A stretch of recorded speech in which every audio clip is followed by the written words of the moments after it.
స్వస్థతశాల ఇది నా యేసు నివసించశాల.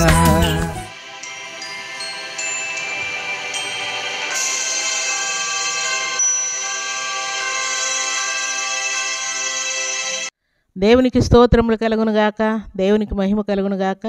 సర్వశక్తిమంతుడు అయినటువంటి దేవాతి దేవుడు ఈ శుభదినాన మనకిచ్చినటువంటి లేఖన భాగం చదువుకుందాం ప్రియులారా. ప్రతి ఉదయమున దేవుడు ఒక చక్కటి లేఖన భాగంతో మనతో మాట్లాడుతున్నాడు. ఈ శుభదినాన దేవుడు మనకిచ్చిన భాగాన్ని చదువుకుందాం. ద్వితీయోపదేశకాండం 28వ అధ్యాయం 2వ వచనాన్ని చదువుకుందాం ప్రియులారా. నీవు నీ దేవుడైన యెహోవా మాట వినిన ఎడల ఈ దీవెనలన్నీ నీ మీదికి వచ్చి నీకు ప్రాప్తించును. దేవుడి శ్రేష్టమైన మాటలు దీవించి ఆశీర్వదించునుగాక. సర్వశక్తిమంతుడైనటువంటి దేవాతి దేవుడు ఈ శుభదినాన నీవు దేవుని మాట, దేవుని యొక్క ఆజ్ఞలు తూచా తప్పకుండా ఆలకించినందుకై, నా మాట వినినందుకై, నన్ను నమ్మినందుకై, నా ఆజ్ఞానుసారంగా జీవిస్తున్నందుకై ఈ దీవెనలన్నీ కూడా, ఏ దీవెనలు? ద్వితీయోపదేశకాండం 28వ అధ్యాయం 1 నుండి 14 వచనాల వరకు ఉన్నటువంటి దీవెనలన్నీ కూడా ఇంట నీకు దీవెన, పొలములో దీవెన, పంటల్లో దీవెన, పశువుల్లో దీవెన, గర్భఫలములో దీవెన, నువ్వు బయటకు వచ్చిన దీవెనే, లోపలికి వచ్చిన దీవెన, అన్ని దీవెనలే అంటా ఉన్నాడు ప్రియులారా. దేవుని సన్నిధానంలో చేరినటువంటి ప్రభు బిడ్డలమైన మనకు దేవుడు ఈ చక్కని శ్రేష్టమైన మాట ఇస్తున్నాడు. దీవెనలన్నీ నీ మీదకి వచ్చి ప్రాప్తించును అంటున్నాడు. అది ప్రభు సన్నిధిలో చేరిన ప్రభు బిడ్డలమైన మనం జ్ఞాపకం చేసుకుంటే, కొన్నిసార్లు మనం దేవుని మందిరాన్ని విడిచి బిజినెస్ కోసం వెళ్తూ ఉంటాం.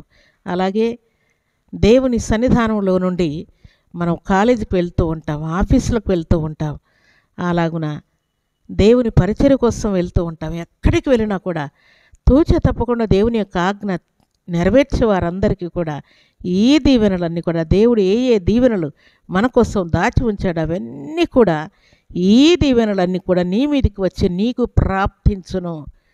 ఎక్కడికో నీ దీవెనలు వెళ్ళిపోకుండా, నీరు పొరుగు వారికి వెళ్ళకుండా, లేక నిన్ను వదిలి దీవెనలు వెళ్ళకుండా దేవుడు ఏం చేస్తాడంటే అన్నీ నీ మీదకి వచ్చి నీకు ప్రాప్తించినట్లుగా, నీలో ఇమిడి ఉండేటట్లుగా, నీకు ఆశీర్వాదాలు కుమ్మరించబడినట్లుగా, ఆశీర్వాదాలు నువ్వు అనుభవించినట్లుగా దేవుడు ఈలాగున ఈ దీవెనలన్నీ కూడా నీకు ప్రాప్తింపజేస్తాడు.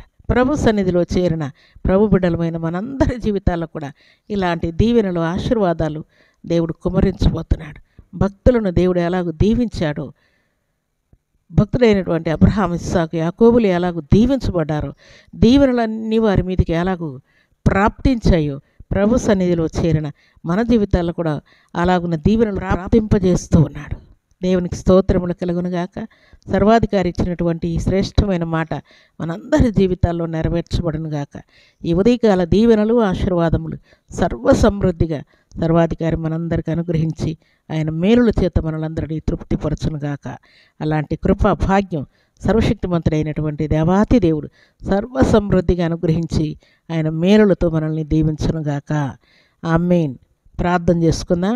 భూమి ఆకాశములను కలుగు చేసిన మా తండ్రి, మీకు స్తోత్రాలు. ఈ శ్రేష్టమైన వాక్కును మీరు దీవించి మా అందరి జీవితాల్లో నెరవేర్చండి తండ్రి. మీకు స్తోత్రాలు, మీకు వందనములు తండ్రి.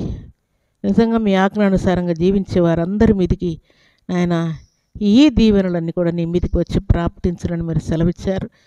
ఈ మాటలు వినబడాలందరి జీవితాల్లో ఈ వాగ్దానం నెరవేర్చబడునుగాక. మీకు స్తోత్రాలు, వందనాలు తండ్రి. బిడలకున్న వ్యాధి బాధలన్నీ కొట్టివేయబడునుగాక. సంపూర్ణ స్వస్థత, విడుదల, విశ్రాంతి కలుగునుగాక. మీ ఆశీర్వాదములతో మీ బిడలు నింపబడుదురుగాక.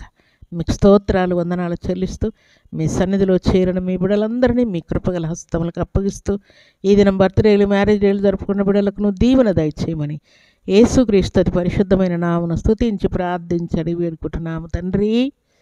ఆమేన్.